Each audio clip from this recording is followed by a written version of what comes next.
Hello students, last lecture में हम लोगों ने पढ़ा था रेट लॉ के बारे में और रेट लॉ एक्सप्रेशन के बारे में।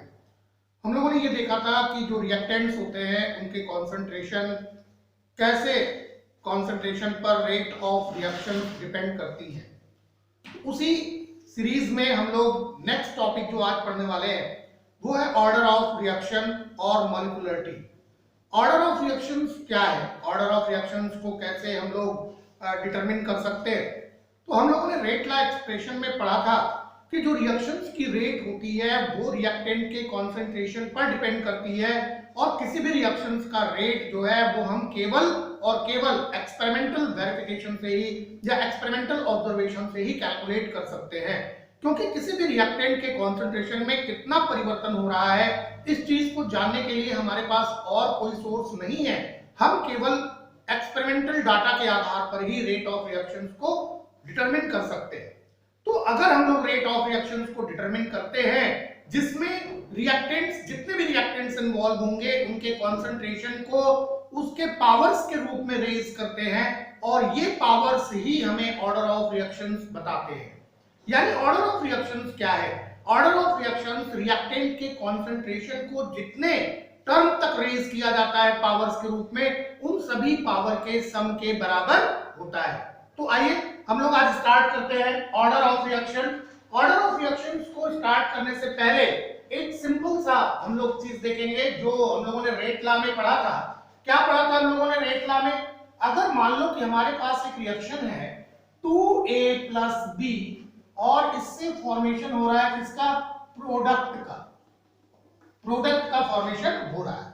अब अगर इस रिएक्शन का रेट हमें डिटरमिन करना है तो रेट हम कैसे डिटरमिन करेंगे? तो सबसे पहली चीज तो जो होगी, हम एक्सपेरिमेंट कंडक्ट कराएंगे। एक्सपेरिमेंट में देखेंगे कि ए का और बी का दोनों का कॉन्सेंट्रेशन चेंज करने पर इसके रेट पर क्या प्रभाव पड़ता है, क्योंकि हम लोग जानते हैं, क्या चीज जानते हैं कि रेट ऑफ रिएक्शन जो है, रेट ऑफ रिएक्शन ये डायरेक्टली प्रोपोर्शनल होगा concentration of A to the power P और रेट ऑफ रिएक्शन जो होगा, rate of reaction that is also directly proportional to the concentration of B power Q. इन दोनों के डायरेक्टली प्रोपोर्शनल होता है, ऐसा हम लोगों ने रेट लॉ में पढ़ा था। अब अगर हम लोग रेट ऑफ रिएक्शन देखें ओवरऑल रिएक्शन के लिए तो ये डायरेक्टली प्रोपोर्शनल होगा concentration of A to the power P और concentration of B to the power Q, या इसी को हम लोग लिख सकते हैं rate of reaction that is equal to K into concentration of A to the power P concentration of B to the power Q. जहां पे के क्या है, हम लोगों ने पढ़ा था कि ये रेट कांस्टेंट है, ये रेट कांस्टेंट है, रेट कांस्टेंट या इसी को वेलोसिटी कांस्टेंट भी कहते हैं। हम लोगों ने ये भी पढ़ा था कि इसके कैरेक्टर्स क्या होते हैं, कौन कौन सी चीजें ये डिटरमिन कर सकता है। यानी किसी भी रिएक्शंस के रेट के लिए सबसे ज्यादा रिस्पांसिबल ये के ही होता है और अगर के की वैल्यू को हम डिटरमिन कर ले गए तो हम रेट ऑफ रिएक्शंस को कैलकुलेट कर सकते हैं, जान सकते हैं कि कौन सी रिएक्शन फास्ट हो रही है या कौन सी रिएक्शन स्लो हो रही है। तो ये था हमारा रेट ऑफ रिएक्शन। अब सवाल ये है कि P और Q की वैल्यू कैसे डिटरमिन होगी? तो P और Q की वैल्यू जो होगी वो इसके कॉन्सेंट्रेशन से डिटरमिन होगी, यानी रिएक्टेंट जो है A और B इन दोनों के कॉन्सेंट्रेशन से डिटरमिन होती है P और Q की वैल्यू। कैसे डिटरमिन होती है, कैसे हम लोग P और Q की वैल्यू रख सकते हैं? क्या P और Q की वैल्यू जो है वो इंटीग्रल्स होती है या होल नंबर्स होती है, कैसे होती है, क्या हो सकती है? तो ये सारी चीजें हम लोग जानेंगे यहाँ पे। सबसे पहली चीज तो ये कि हम लोग देखते हैं कि रिएक्टेंट के कॉन्सेंट्रेशन का रेट ऑफ रिएक्शंस पर क्या प्रभाव पड़ रहा है। कैसे? अगर मान लो कि हमने A के कॉन्सेंट्रेशन को डबल किया और रेट ऑफ रिएक्शन भी डबल हो गई, इसका मतलब क्या हुआ कि rate of reaction is directly proportional to concentration of A, क्योंकि जैसे ही कॉन्सेंट्रेशन A के कॉन्सेंट्रेशन को हम डबल करते हैं रेट ऑफ रिएक्शन भी डबल हो जाती है।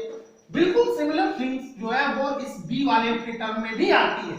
लेकिन सपोज करो कि हम ए का कॉन्सेंट्रेशन बढ़ाते हैं, डबल करते हैं और रेट ऑफ रिएक्शन हाफ हो जाती है। कभी ऐसा भी होता है, ऐसा नहीं है कि हमेशा जब हम कॉन्सेंट्रेशन बढ़ाएंगे तो रेट ऑफ रिएक्शन बढ़ेगी ही। रेट कॉन्सेंट्रेशन बढ़ाने पर रिएक्टेंट का रेट ऑफ रिएक्शन घटती भी है। यानी कहने का मतलब क्या है कि P की वैल्यू जो है वो नेगेटिव हो सकती है, P की वैल्यू जो है वो पॉजिटिव हो सकती है, P की वैल्यू जो है वो जीरो भी हो सकती है, P की वैल्यू कोई फ्रैक्शन भी हो सकता है, यानी P की वैल्यू कुछ भी हो सकती है। P की वैल्यू नेगेटिव हो सकती है, P की वैल्यू पॉजिटिव भी हो सकती है, जीरो भी हो सकती है P की वैल्यू और फ्रैक्शनल भी हो सकती है P की वैल्यू। और ये सारे जो रिजल्ट मिलने हैं ये केवल तभी मिलेंगे जब हम एक्सपेरिमेंट कंडक्ट कराते हैं, यानी ये सारी वैल्यूज जो होती हैं वो एक्सपेरिमेंटल होती हैं। तो अब अगर इसमें सारे टर्म को हम लोग क्लियर करें वन बाय वन अगर क्लियर करें तो कैसे क्लियर कर सकते हैं? देखो ये क्या चीज है, concentration of A, concentration of A, जो ए रिएक्टेंट है उसका कॉन्सेंट्रेशन। ये क्या चीज है, concentration of B, concentration of B. K क्या चीज है, rate constant, rate constant. P क्या चीज है, पी जो है वो पावर्स है जितने टर्म तक ए के कॉन्सेंट्रेशन को रेज किया जाता है। लेकिन चूंकि हम लोग बात कर रहे हैं ऑर्डर ऑफ रिएक्शन की, तो यहां पे P जो होगा वो ऑर्डर ऑफ रिएक्शन है with respect to the concentration of A। P क्या चीज है, order of reaction with respect to the concentration of A। ध्यान रहे कि कभी-कभी क्वेश्चंस में ये पूछा जाता है कि determine the order of reaction with respect to any one reactants concentration, और कभी-कभी ये पूछा जाता है कि determine the order of reactions on the basis of overall reactants concentration. कभी-कभी ऐसा होता है कि एक ही रिएक्टेंट के कॉन्सेंट्रेशन के टर्म में ऑर्डर ऑफ रिएक्शन पूछा जाएगा, और कभी-कभी ऐसा होता है कि ओवरऑल रिएक्शंस का ऑर्डर पूछा जाता है जिसमें हम लोग जितने भी रिएक्टेंट्स इन्वॉल्व होंगे सबके कॉन्सेंट्रेशन टर्म को देखते हैं। तो अभी P जो है वो क्या चीज है, P जो है वो है order of reaction, order of reaction with respect to A। किसके, A के रिस्पेक्टिवली। Q क्या चीज है, Q जो है वो है order of reaction with respect to B। तो ये सारी चीजें इसमें इन्वॉल्व है। अब अगर हम लोग देखें कि ओवरऑल रिएक्शन का ऑर्डर क्या होगा, तो P plus Q, that is order of overall reactions. ये ओवरऑल रिएक्शंस का ऑर्डर होता है P प्लस Q। तो इसका मतलब ये हुआ कि ऑर्डर ऑफ रिएक्शन जो है वो किसी भी रिएक्शंस के लिए उसके रिएक्टेंट के कॉन्सेंट्रेशन टर्म को जितने पावर्स तक रेज किया जाता है उसी के सम के बराबर होता है। तो इस तरह से हम लोग ऑर्डर ऑफ रिएक्शंस को अब डिफाइन कर सकते हैं। क्या चीज, तो ऑर्डर ऑफ रिएक्शंस क्या होगा, ऑर्डर ऑफ रिएक्शन क्या चीज होगा, sum of powers, sum of powers of concentration term involved in a rate law expression. Rate law expression is called order of reaction. Order of reaction क्या है, sum of powers of concentration term involve, जितने भी concentration term में जो powers involve होते हैं उन powers को हम लोग जब रेट लॉ एक्सप्रेशन में लिखते हैं तो जो पावर्स आते हैं उन पावर्स का सम जो होता है वही ऑर्डर ऑफ रिएक्शन कहलाता है। And it is denoted by n। इसको हम लोग यंग से रिप्रेजेंट करते हैं, यानी n equal to P plus Q। n जो होगा ऊपर की गई रिएक्शन के लिए P प्लस Q के बराबर होता है। तो अगर कोई भी एक हम हाइपोथेटिकल रिएक्शंस लेकर के बात करें तो देखते हैं कि उसका ऑर्डर ऑफ रिएक्शंस कैसे कैलकुलेट होता है। तो इसको फटाफट आप लोग नोट करिए, तो चलते हैं देखते हैं हाइपोथेटिकल रिएक्शंस के लिए ऑर्डर ऑफ रिएक्शंस कैसे कैलकुलेट करते हैं।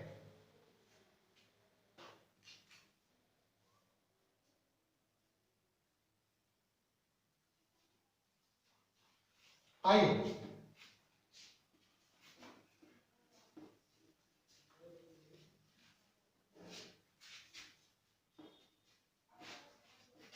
मान लेते हैं कि हमारे पास एक रिएक्शन है, क्या चीज, ए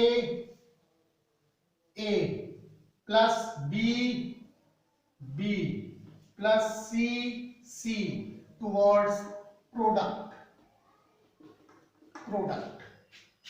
तो अभी इसके लिए अगर हमें रेट ला एक्सप्रेशन लिखना है तो rate of reaction that will be equal to K into concentration of A to the power P into concentration of B to the power Q into concentration of C to the power R। तो rate of reactions में हम देखें अगर तो हमको ये expression मिला। अभी A के कॉन्सेंट्रेशन को कितने टर्म रेज किया गया, P टर्म, B के कॉन्सेंट्रेशन को कितने टर्म रेज किया गया, Q टर्म, और C के कॉन्सेंट्रेशन को हम लोगों ने कितने टर्म रेज किया, R के टर्म। तो ऑर्डर ऑफ रिएक्शन कितना हो जाएगा, order of reaction that will be equal to order of reaction represented by n that is equal to P plus Q plus R। तो ये जितने भी टर्म तक पावर रेज किए जाते हैं उतने के सम के बराबर ऑर्डर ऑफ रिएक्शन होता है। अब अगर पूछा जाए कि आपको बताना है order of reaction with respect to the concentration of A, तो दैट इज P, वो P के बराबर होगा।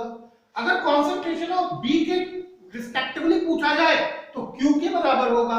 अगर कॉन्सेंट्रेशन ऑफ C के रिस्पेक्टिवली ऑर्डर ऑफ रिएक्शंस को पूछा जाता है तो R के बराबर होता है।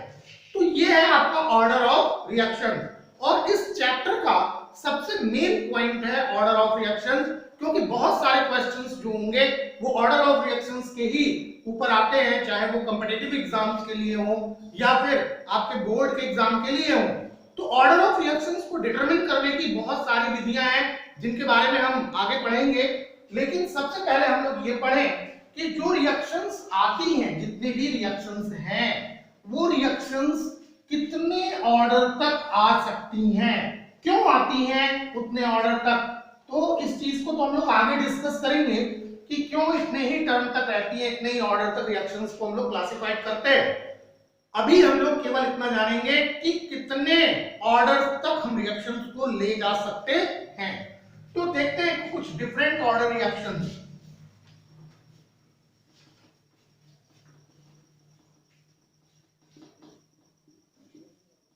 डिफरेंट ऑर्डर रिएक्शंस, कुछ डिफरेंट ऑर्डर रिएक्शंस के बारे में हम लोग बात करते हैं। तो कितने कितने ऑर्डर तक की रिएक्शंस हो सकती हैं। देखो रिएक्शंस जो हैं वो अभी हमने क्या बताया कि P की वैल्यू क्या हो सकती है, पॉजिटिव हो सकती है, नेगेटिव हो सकती है, जीरो हो सकती है और फ्रैक्शनल हो सकती है, फ्रैक्शनल हो सकती है, इतने सारी वैल्यूज हो सकती हैं। अब देखो यहाँ पे कि जो गुलबर्ग और वॉगे का लॉ था और जो रेट लॉ एक्सप्रेशन है, इन दोनों में सबसे ज्यादा फर्क यहीं से आता है। गुलबर्ग और वागे ने क्या कहा कि किसी भी रिएक्शंस की रेट को डिटरमिन करने के लिए उसके स्टोइचियोमेट्रिक कोएफिशिएंट्स को कंसंट्रेशन टर्म पे पावर्स के रूप में लगा दे। तो गुलबर्ग और वॉगे के अकॉर्डिंग जितने भी स्टोइचियोमेट्रिक कोएफिशिएंट्स होते हैं, आपने अब तक बहुत सारी रिएक्शंस देखी होंगी, किसी भी रिएक्शंस में स्टोइचियोमेट्रिक कोएफिशिएंट्स जो है वो फ्रैक्शनल नहीं होते। किसी भी रिएक्शंस में स्टोइचियोमेट्रिक कोएफिशिएंट्स जो होते हैं वो नेगेटिव नहीं होते हैं, वो हमेशा क्या होते हैं, पॉजिटिव होते हैं। और अगर हमेशा पॉजिटिव रहे तो वो एक इंटीग्रल वैल्यू हो जाती है, वो एक इंटीग्रल्स हो जाएंगे। जबकि और रेट ऑफ रिएक्शंस में ऐसा नहीं है। रेट ऑफ रिएक्शंस में जो एक्सपेरिमेंटल डाटा आया कि कॉन्सेंट्रेशन जो है वो पॉजिटिव भी हो सकता है, कॉन्सेंट्रेशन जो है वो नेगेटिव भी हो सकता है। बहुत सारी ऐसी रिएक्शंस हैं जिनके रेट जो होते हैं वो उनके कॉन्सेंट्रेशन से डिपेंड करते ही नहीं है, तो उनका कॉन्सेंट्रेशन टर्म 0 लगा दिया जाता है। तो ऐसे ही बहुत सारी ऐसी रिएक्शंस हैं जिनके कॉन्सेंट्रेशंस फ्रैक्शनल ऑर्डर में हो जाते हैं, 1.5 हो जाएगा या 1 होल 1/2 हो जाएगा या 3/2 कहते हैं इसको। तो इस तरह से हम लोग देखते हैं कि ये फ्रैक्शनल ऑर्डर भी हो सकता है। और बहुत सारी चीजें हम लोगों ने ऐसे भी देखी कि कॉन्सेंट्रेशन, अभी हम लोगों ने देखा था इलेक्ट्रोकेमिस्ट्री में डिबाई हैकल और सागर इक्वेशन में कि कॉन्सेंट्रेशन टर्म को 1/2 टर्म तक रेज किया गया, यानी इसका मतलब ये अंडर रूट सी हो गया। तो कॉन्सेंट्रेशन टर्म जो है वो अंडर रूट में भी आ सकता है, तो ऑर्डर ऑफ रिएक्शन भी ऐसी हो सकती है। तो इस तरह से देखा जाए तो रेट लॉ एक्सप्रेशन जो है उसके जो रिएक्टेंट्स होते हैं रिएक्शंस के, वो उनके ऊपर लगे हुए जो पावर्स हैं वो उनके स्टोइकोमेट्रिक कोएफिशिएंट से रिलेटेड नहीं होते हैं, वो डायरेक्टली रिएक्टेंट के कॉन्सेंट्रेशन से रिलेटेड होते हैं। और इन कॉन्सेंट्रेशन की वैल्यू को हम लोग केवल और केवल एक्सपेरिमेंटली ही कैलकुलेट कर सकते हैं। एक्सपेरिमेंट के द्वारा हम जान सकते हैं कि कॉन्सेंट्रेशन को घटाने पर या बढ़ाने पर रेट ऑफ रिएक्शन पर क्या प्रभाव पड़ रहा है। इस चीज को हम लोग न्यूमेरिकल प्रॉब्लम की हेल्प से आगे देखेंगे जब हमें ऑर्डर ऑफ रिएक्शंस को डिटरमिन करना होगा कि कैसे कैसे कॉन्सेंट्रेशन टर्म चेंज हो रहे हैं। तो आइए सबसे पहले देखते हैं कि कौन कौन से डिफरेंट ऑर्डर्स हैं जिसमें हम लोग रिएक्शंस को पुट अप कर सकते हैं। तो सबसे पहले हम लोग देखते हैं first order reaction. First order reactions, first order reactions में देखेंगे कौन कौन सी ऐसी रिएक्शंस आती हैं जिनमें कॉन्सेंट्रेशन टर्म केवल क्या होता है, कॉन्सेंट्रेशन टर्म केवल पावर 1 तक ही रेज हो पाता है। दूसरा हम लोग देखते हैं second order reaction, second order reactions. फिर हम लोग देखते हैं third order reactions, third order reactions. फिर हम लोग देखेंगे fractional order reaction, fractional order reactions. और लास्ट में हम लोग देखते हैं zero order reactions. Zero order reactions कौन कौन सी ऐसी रिएक्शंस होती है जो फर्स्ट ऑर्डर होती हैं, कौन सी ऐसी होती हैं जो सेकंड ऑर्डर होती हैं, कौन सी ऐसी हैं जो थर्ड ऑर्डर हैं, और फ्रैक्शनल ऑर्डर रिएक्शंस कौन सी होती हैं, कैसे कैसे रिएक्शंस होती हैं जो फ्रैक्शनल ऑर्डर होती हैं, और जीरो ऑर्डर रिएक्शंस क्या होती है, हम लोग कैसे इनको डिटरमिन करेंगे। मेनली इस चैप्टर में आप लोगों को सबसे ज्यादा जो डिटेल पढ़ना है वो फर्स्ट ऑर्डर रिएक्शंस के बारे में ही पढ़ना है, क्योंकि second order, third order reactions, fractional order reactions ये सब आप लोग और हायर क्लासेस में पढ़ेंगे। मेनली इस चैप्टर में हम लोगों को सबसे ज्यादा जो डील करना है वो फर्स्ट ऑर्डर को ही डील करना है। फिर भी हम लोग सेकंड ऑर्डर और थर्ड ऑर्डर के बारे में बात करेंगे आगे आने वाले लेक्चर्स में। तो सबसे पहले हम लोग जाने कि फर्स्ट ऑर्डर रिएक्शंस क्या होती है, इनको कैसे हम लोग डिटरमिन करते हैं, और फिर हम लोग जानेंगे कि फर्स्ट ऑर्डर रिएक्शंस में अगर उनके रिएक्टेंट के कॉन्सेंट्रेशन में इनफिनिटेसिमली स्मॉल चेंजेस हो रहा है तो ऐसी कंडीशन में हम ऑर्डर ऑफ रिएक्शंस को कैसे डिटरमिन करेंगे। जब इतना मिनिमम चेंज होगा कॉन्सेंट्रेशन में तो हम इसको जो differential method of rate law है इसके द्वारा डिटरमिन नहीं कर सकते हैं, तो फिर उसको इंटीग्रेट करेंगे। तो इंटीग्रेटेड रेट लॉ इक्वेशन भी देखेंगे और उसके द्वारा कैसे ऑर्डर को डिटरमिन किया जाता है। मतलब पूरे चैप्टर में हम लोग चाहे कुछ भी पढ़ेंगे, लास्ट में हमको ले आना है ऑर्डर ही कि रिएक्शंस की ऑर्डर क्या है। इस चीज के बारे में एकदम बिल्कुल केयरफुल रहेंगे कि हमें किसी भी प्रोसेस के द्वारा केवल ऑर्डर ऑफ रिएक्शन को ही डिटरमिन करना है। तो आइए कुछ एग्जांपल देखते हैं। सबसे पहले हम लोग देखते हैं फर्स्ट ऑर्डर रिएक्शंस के बारे में। तो फर्स्ट ऑर्डर रिएक्शंस क्या होती हैं? फर्स्ट ऑर्डर रिएक्शंस वो रिएक्शंस होती हैं जिनके रेट ऑफ रिएक्शंस को डिटरमिन करने के लिए उनके रिएक्टेंट का जो कॉन्सेंट्रेशन होता है वो पावर 1 रेज होता है, केवल पावर 1 रेज होता है। तो उसी को हम लोग क्या कहते हैं? First order reaction. एक जनरल रिएक्शंस देखते हैं। N2O2, अगर N2O2 को हम डिकम्पोज करते हैं तो ये किसमें कन्वर्ट हो जाता है? ये 2NO2 में कन्वर्ट हो जाता है और हाफ O2 में कन्वर्ट हो जाता है। 2NO2 और हाफ O2 में। तो अगर इसका रेट हमें डिटरमिन करना हो तो रेट इक्वल टू कितना हो जाएगा? K into concentration of N2O5। Rate हो गया किसके बराबर? K into concentration of N2O5। क्या N2O5 पे कोई पावर है? नहीं है। क्या इसके सामने कोई स्टोइचोमेट्रिक कोएफिशिएंट्स लगा हुआ है? नहीं लगा हुआ है। तो अगर कोई पावर नहीं लगा हुआ है, इसका मतलब ये पावर कितना है? इसका मतलब ये पावर 1 है। तो ये रिएक्शन जो होगी इसके लिए n इक्वल टू कितना होगा? n इक्वल टू 1 होगा, और ये रिएक्शन जो होगी वो फर्स्ट ऑर्डर रिएक्शन होगी, फर्स्ट ऑर्डर रिएक्शन। बिल्कुल इसी तरह से एक और रिएक्शन देखते हैं, एक रिएक्शन और देखते हैं, NH3NO2 ये डिकम्पोज होता है N2 में और 2H2O में, ये NH4 है। अमोनियम नाइट्राइट, अमोनियम नाइट्राइट को अगर डिकम्पोज करते हैं तो ये नाइट्रोजन और वाटर में टूट जाता है। तो इस पे जो रेट डिटरमिन होगी, रेट किस पे डिटरमिन होगी? रेट इक्वल टू कितना हो जाएगा? माइनस dx अपॉन कितना होता है? dt, that is equal to k into कितना? Concentration of NH4NO2। तो ये भी रिएक्शंस क्या है? फर्स्ट ऑर्डर रिएक्शन है, क्योंकि इसके ऊपर कोई भी पावर नहीं लगा हुआ है। तो ऐसे सभी रिएक्शंस जो होती हैं वो फर्स्ट ऑर्डर रिएक्शंस कहलाती हैं। अब हम लोग बात करेंगे सेकेंड ऑर्डर रिएक्शंस की। सेकेंड ऑर्डर रिएक्शंस कौन सी होती हैं? तो सेकेंड ऑर्डर रिएक्शंस जो हैं वो दो तरह से हो सकती हैं। सेकेंड ऑर्डर रिएक्शंस जो हैं वो दो तरह से हो सकती हैं। और कैसे दो तरह से हो सकती हैं? एक हम लोग इस तरह से देख लें कि rate of reactions, rate of reaction that is equal to k into concentration of A to the power 2। एक कंडीशन ये हो सकती है, यानी यहां पे रिएक्शंस की में P की वैल्यू कितनी है? 2 है। तो एक ही रिएक्टेंट है। मान लो कि कंडीशन ये है कि A बन रहा है किसमें? प्रोडक्ट में।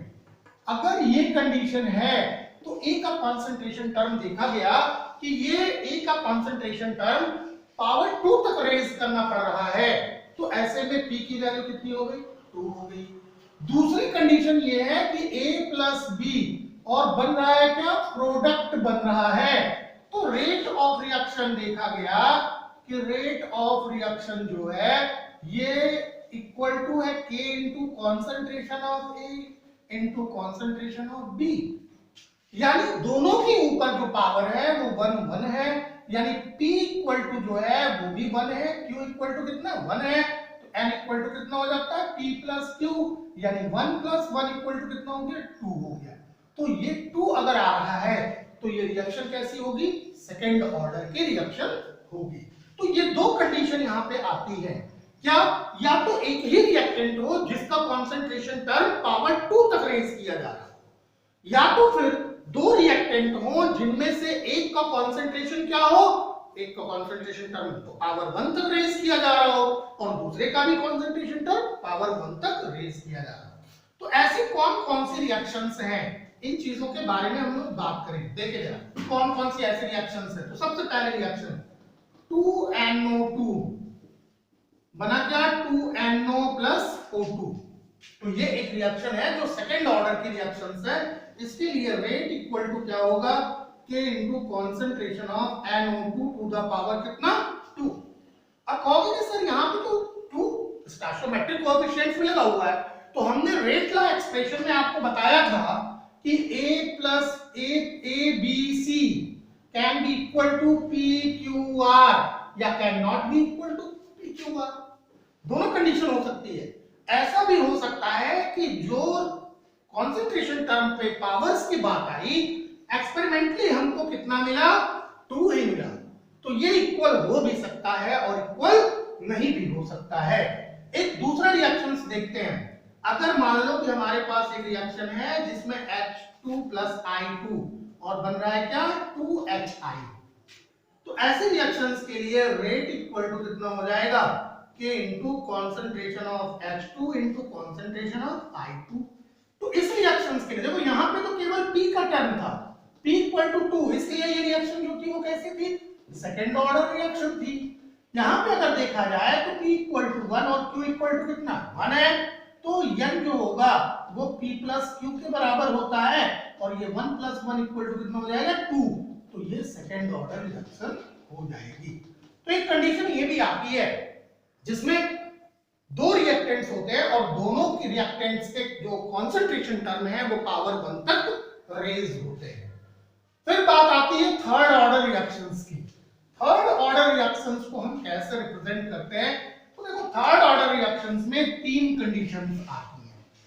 जैसे इसमें सेकंड ऑर्डर में दो कंडीशन आई, तो थर्ड ऑर्डर में क्या होता है? तीन कंडीशंस आता है। और तीनों कंडीशंस क्या होते हैं? देखो यहां पे A प्लस बी प्लस सी और ये बन रहा है क्या?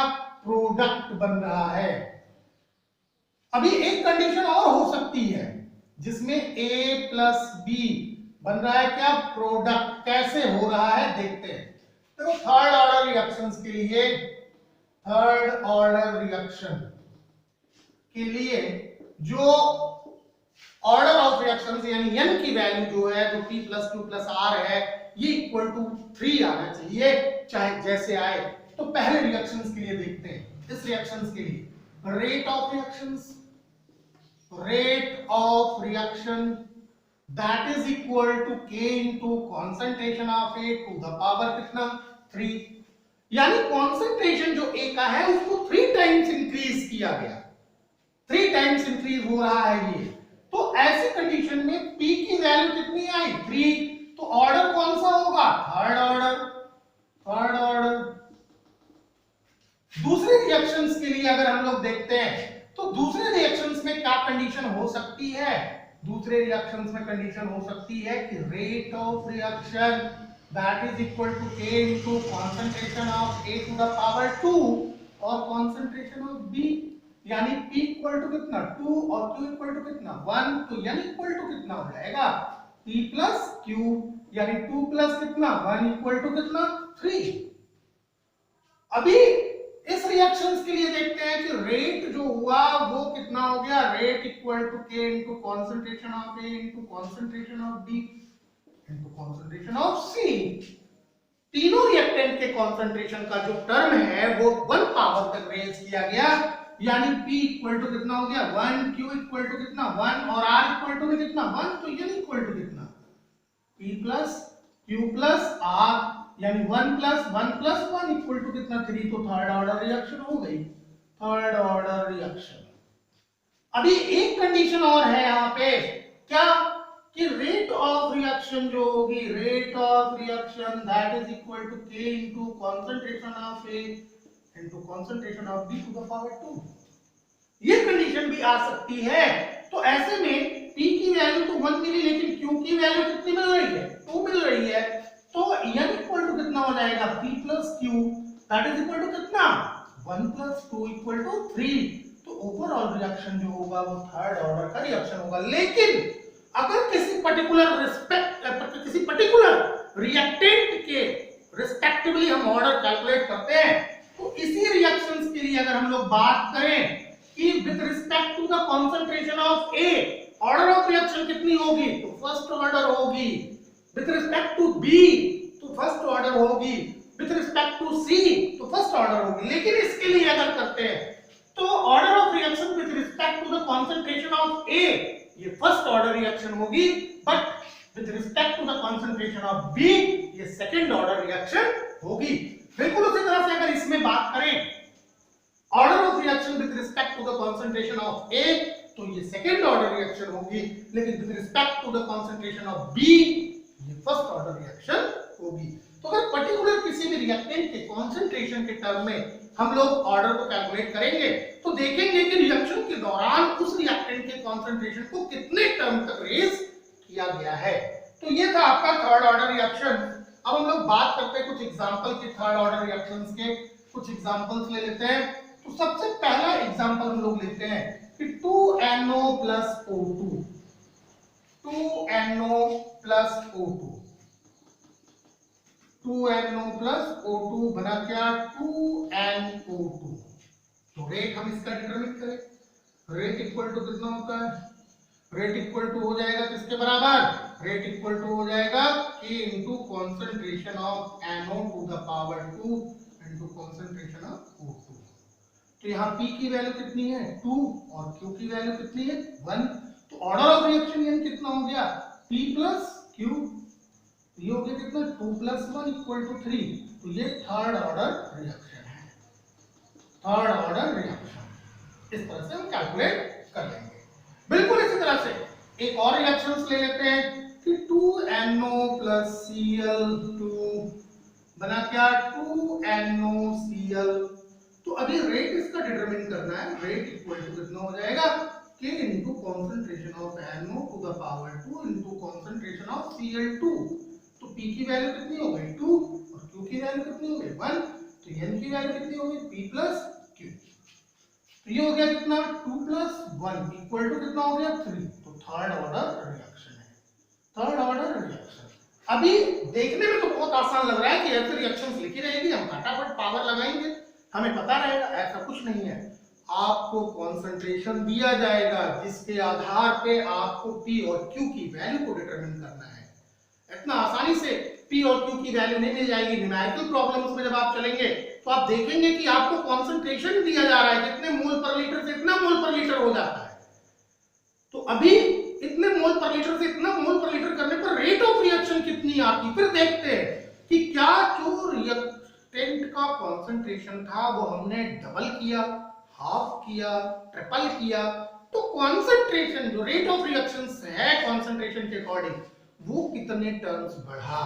डबल करने पे डबल हो गया, या डबल करने पर हाफ हो गया, या हाफ करने पे डबल हो गया, कैसा है, तो उससे आप P और Q की वैल्यू को कैलकुलेट करेंगे। देख के तो लग रहा है कि बस P और Q की वैल्यू को पुट अप करना है और फटाफट कैलकुलेशंस आ जाने हैं, ऐसा नहीं है। अभी बहुत सारे टेक्निक्स हैं जिनके द्वारा हम लोग P और Q की वैल्यू को डिटरमिन करेंगे, तब क्या करके ऑर्डर ऑफ रिएक्शंस निकलेगी। और इस चीज को बहुत ध्यान से जानना है कि हम ऑर्डर को डिटरमिन कर पाए, उसमें कंफ्यूज ना हो पाए। फिर आगे की हम लोग बात करेंगे P और Q की वैल्यू को कैसे कैलकुलेट करें। तो फर्स्ट ऑर्डर को आपको करना ही करना है, सेकंड और थर्ड ऑर्डर में भी हम लोग बात करेंगे। चलिए नेक्स्ट रिएक्शंस देखते हैं जो फ्रैक्शनल ऑर्डर की होती हैं। फ्रैक्शनल ऑर्डर की रिएक्शंस क्या होती हैं और कौन कौन सी ऐसी रिएक्शंस है तो देखते हैं। Fractional order of reactions. Fractional order of reactions क्या होता है, कभी कभी ऐसा होता है कि रिएक्टेंट के कॉन्सेंट्रेशन को फ्रैक्शंस के रूप में उतने टर्म तक रिलीज करना पड़ता है, तब जाके रेट ऑफ रिएक्शंस जो है वो डायरेक्टली प्रोपोर्शनल हो पाती है। तो ऐसे में जो ऑर्डर आएगा वो फ्रैक्शनल में आएगा, फ्रैक्शन में आएगा। तो ऐसे कुछ रिएक्शंस हम लोग देखते हैं, जैसे मान लो कि एसिटिल्डिहाइड है आपके पास CH3CHO। CH3CHO जब डिकम्पोज होता है तो CH4 बनाता है और कार्बन मोनोऑक्साइड निकलती है। जब इसका एक्सपेरिमेंटल वेरिफिकेशन लिया गया तो क्या देखा गया कि जो रेट है रिएक्शन की, rate of reaction that is equal to K into concentration of acetaldehyde to the power 3/2। ऐसा देखा गया कि जब एसिटिल्डिहाइड के कंसंट्रेशन को 1.5 गुना बढ़ाते हैं तब जाके रेट ऑफ रिएक्शंस जो है वो डायरेक्टली प्रोपोर्शनल हो पाती है। तो अभी इसके लिए P की वैल्यू हमको कितनी मिली 3/2, यानी P इक्वल टू हमको कितना मिला 1.5। तो इस रिएक्शन का ऑर्डर कितना है 1.5। तो ये एक फ्रैक्शनल ऑर्डर रिएक्शंस है। बिल्कुल इसी तरह से अगर हम लोग बात करें H2 प्लस Br2 बन रहा है क्या 2HBr। तो अभी रेट जब डिटरमिन करते हैं तो ये कितने के बराबर हो जाएगा K into concentration of H2 but Br2 पूरा कंसंट्रेशन ऑफ 1/2। तो 1/2 अब इसके ऊपर 1 है, यानी P की वैल्यू कितनी हो गई 1 और Q की वैल्यू कितनी आ रही हाफ। तो P plus Q that is equal to 1 plus 1/2 that is equal to 3/2 that is equal to 1.5। तो ये भी फ्रैक्शनल ऑर्डर है। लेकिन अब अगर देखें Br2 के रिस्पेक्टिवली तो रेट ऑफ रिएक्शंस क्या होगी, Br2 के रिस्पेक्टिवली ऑर्डर ऑफ रिएक्शंस क्या होगा 1.5, फ्रैक्शनल ऑर्डर हो गया। और हाइड्रोजन के रिस्पेक्टिवली ऑर्डर ऑफ रिएक्शंस कितना होगा 1, फर्स्ट ऑर्डर रिएक्शंस होगी। तो इस तरह की जो रिएक्शंस आती हैं वो फ्रैक्शनल ऑर्डर रिएक्शंस कहलाती हैं। अभी एक और चीज बची हुई है और वो है जीरो ऑर्डर रिएक्शंस। तो जीरो ऑर्डर रिएक्शंस क्या होती हैं, क्यों उनको हम लोग जीरो ऑर्डर रिएक्शंस कहते हैं, जीरो ऑर्डर रिएक्शंस क्या हैं? तो देखो बहुत सारी ऐसी रिएक्शंस होती हैं जिन रिएक्शंस का रेट कॉन्सेंट्रेशन के ऊपर डिपेंड नहीं करता है। बहुत सारी ऐसी रिएक्शंस हैं जिनमें रिएक्शंस रेट जो होते हैं वो रिएक्टेंट के कॉन्सेंट्रेशन से इंडिपेंडेंट होते हैं, उन पे डिपेंड ही नहीं करते। कॉन्सेंट्रेशन को चाहे घटाओ चाहे बढ़ाओ उनके ऊपर कोई प्रभाव नहीं पड़ता है। तो ऐसे सभी रिएक्शंस पे जो कॉन्सेंट्रेशन टर्म होता है उस पे पावर कितना हो जाता है? जीरो। और जब उस पे पावर जीरो हो जाता है तो ऐसी कंडीशन में rate of reactions becomes equal to the rate constant. Rate of reactions जो होती है वो किसके बराबर हो जाती है? रेट कांस्टेंट के। कैसे? देखते हैं। एक रिएक्शन हो रही है जिसमें रिएक्टेंट से बन रहा है क्या? प्रोडक्ट। इस रिएक्शंस में हम लोग जीरो ऑर्डर की बात कर रहे हैं। जीरो ऑर्डर क्या देखा गया कि रेट ऑफ रिएक्शन जो है, रेट ऑफ रिएक्शन ये equal to k into concentration of R to the power zero. और हम लोग जानते हैं, क्या जानते हैं कि x to the power zero equal to कितना होता है? 1। अगर x to the power zero equal to 1 है देन k इनटू कितना हो जाएगा? r to the power zero है तो 1 के बराबर होगा। यानी रेट ऑफ रिएक्शन जो है, rate of reaction that is equal to कितना? k। इसका मतलब ये हुआ कि इस रिएक्शन का रेट इस r के कॉन्सेंट्रेशन पर डिपेंड नहीं करता है। R का कॉन्सेंट्रेशन घटे या बढ़े इससे इसके रेट पर कोई प्रभाव नहीं पड़ता है। तो इस तरह की रिएक्शंस को हम लोग जीरो ऑर्डर रिएक्शंस कहते हैं। ये जीरो ऑर्डर रिएक्शंस है। तो कोई ऐसी रिएक्शंस जो जीरो ऑर्डर शो करती हो? बिल्कुल। 2NaH3 डिकम्पोज होता है किसमें? N2 प्लस 3H2 में। तो ये रिएक्शंस क्या है? Zero order reactions. क्यों? क्योंकि रेट इक्वल टू कितना हो जाएगा? माइनस dx अपॉन कितना? dt that is equal to कितना? k into concentration of NaH3 to the power कितना? जीरो। क्योंकि ड्यूरिंग एक्सपेरिमेंट ये देखा गया कि अमोनिया के कॉन्सेंट्रेशन का इसके रेट पर कोई प्रभाव नहीं पड़ रहा है। तो ऐसी कंडीशन में अगर NaH3 to the power zero है तो x to the power zero equal to कितना? 1 होता है। तो रेट इक्वल टू कितना हो जाएगा? Rate equal to minus dx upon कितना? dt that is equal to k। This is known as zero order reactions. ये जो रिएक्शंस होती है वो जीरो ऑर्डर रिएक्शंस कहलाती हैं। तो इस तरह से हम लोगों ने कितने ऑर्डर तक रिएक्शंस को हम लोग डिवाइड कर सकते हैं, यानी सभी रिएक्शंस जो हैं वो किन किन ऑर्डर्स के टर्म में आ सकती हैं, इन चीजों के बारे में हम लोगों ने देखा। अब हम लोग देखेंगे कि जो इस पूरे चैप्टर में जो ऑर्डर ऑफ रिएक्शंस या रेट ऑफ रिएक्शंस को डिटरमिन करने में अपना महत्वपूर्ण रोल प्ले करता है वो कौन है? Rate constant. तो रेट कांस्टेंट की यूनिट डिटरमिन करनी है। हर एक ऑर्डर ऑफ रिएक्शंस के अकॉर्डिंग इस रेट कांस्टेंट की यूनिट जो होती है वो अलग-अलग होती है। अब अगर यहां पे देखें जीरो ऑर्डर रिएक्शंस के लिए तो जो यूनिट रेट की होगी वही यूनिट क्या होगी? रेट कांस्टेंट की होगी। तो आइए देखते हैं ऐसे फर्स्ट ऑर्डर, सेकंड ऑर्डर और थर्ड ऑर्डर और फिर फ्रैक्शनल ऑर्डर तक के लिए जो रेट कांस्टेंट है उसकी यूनिट क्या होगी, कैसे होगी। तो आइए देख लेते हैं। एक दो हम बता देते हैं आपको, बाकी आप वैसे ही कर लेंगे, इसमें कोई प्रॉब्लम की बात नहीं है, बस केवल जानना है और कुछ नहीं। देखो, unit of rate constant, unit of rate constant.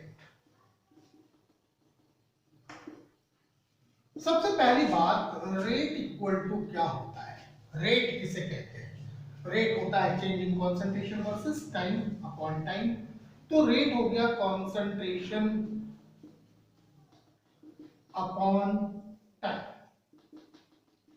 अब कॉन्सेंट्रेशन की जो यूनिट होगी वो क्या होगी? मोल पर लीटर। मोल पर लीटर अपॉन टाइम की यूनिट क्या है? सेकेंड। तो अभी जो रेट की यूनिट मिली हमको वो क्या मिली?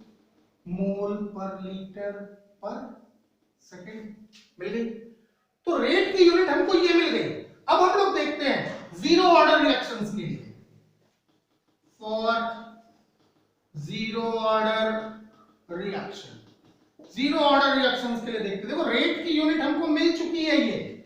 अब जीरो ऑर्डर रिएक्शंस में हम लोग क्या देखें? अभी हम लोगों ने थोड़ी देर पहले बात किया क्या चीज की रेट इक्वल टू किसके बराबर होता है, k into concentration of r to the power कितना 0, और r टू द पावर 0 का मतलब कितना हो गया 1, तो रेट इक्वल टू कितना हो गया k, और रेट की यूनिट कितनी है मोल per litre per second, that is equal to unit of k, k की यूनिट भी यही हो जाएगी। तो जीरो ऑर्डर रिएक्शंस के लिए रेट कांस्टेंट की यूनिट जो है वो रेट की यूनिट के बराबर होती है। रेट कांस्टेंट की यूनिट क्या होती है, रेट की यूनिट के बराबर। लेकिन फर्स्ट ऑर्डर की अगर हम लोग बात करें, और first order reaction, for first order reaction, अगर फर्स्ट ऑर्डर रिएक्शंस की बात करते हैं तो फर्स्ट ऑर्डर रिएक्शंस के लिए R से क्या बन रहा है T, तो रेट इक्वल टू कितना हो जा रहा है, रेट इक्वल टू हो जा रहा है K into concentration of R to the power में, हो रहा है। तो अभी रेट की यूनिट हम लोगों ने क्या निकाली थी, मोल per litre per second equal to K into, अब कंसंट्रेशन ऑफ R की यूनिट कितनी होगी, कंसंट्रेशन ऑफ R की यूनिट मोल पर लीटर होगी कि नहीं होगी, रिएक्टेंट का कंसंट्रेशन हम किस में निकालेंगे, मोल पर लीटर में, तो K इक्वल टू कितना हो गया मोल पर लीटर अपॉन कितना सेकेंड इनटू कितना मोल पर लीटर, हो गया कि नहीं हो गया।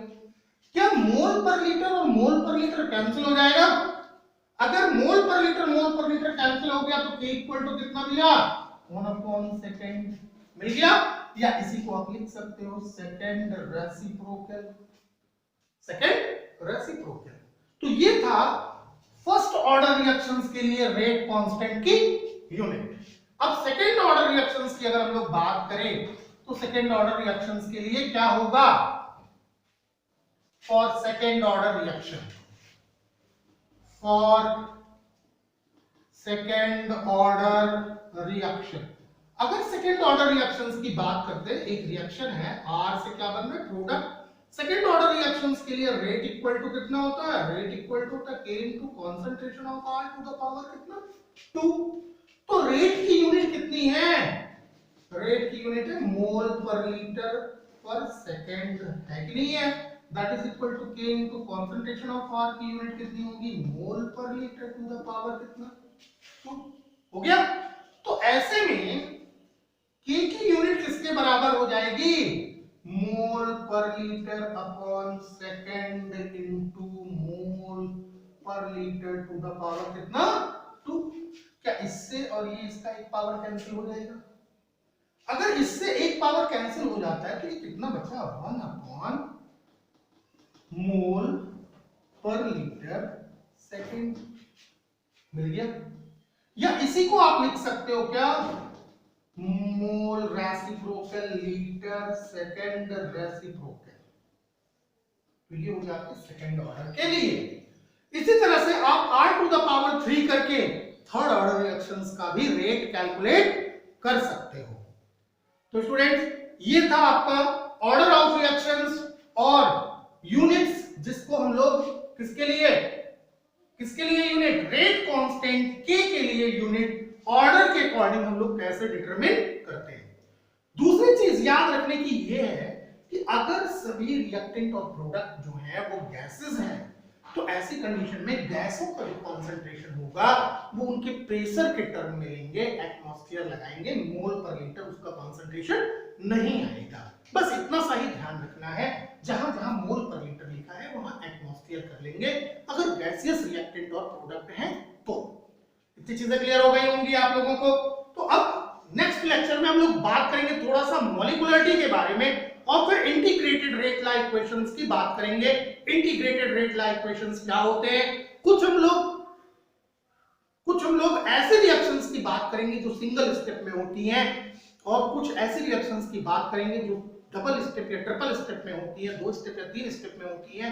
तो ऐसी रिएक्शंस का हम लोग ऑर्डर कैसे कैलकुलेट करते हैं या रेट कैसे डिटरमिन करते हैं, तो ये सारी चीजें हम लोग नेक्स्ट लेक्चर में बात करेंगे, और फिर बात करेंगे इंटीग्रेटेड रेट लॉ इक्वेशन।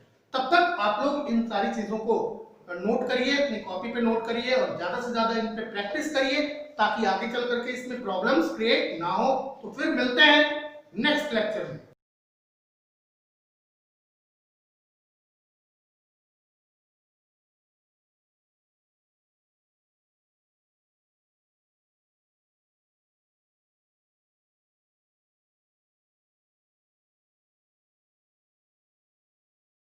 तेरी कूलनेस का स्वैग कहीं लो ना हो जाए, तेरी लाइफ की स्पीड कहीं स्लो ना हो जाए, तेरी कूलनेस का स्वैग कहीं लो ना हो जाए, तेरी लाइफ की स्पीड कहीं स्लो ना हो जाए। जरा ध्यान से सुनो ना, फिर बाद में ना रोना,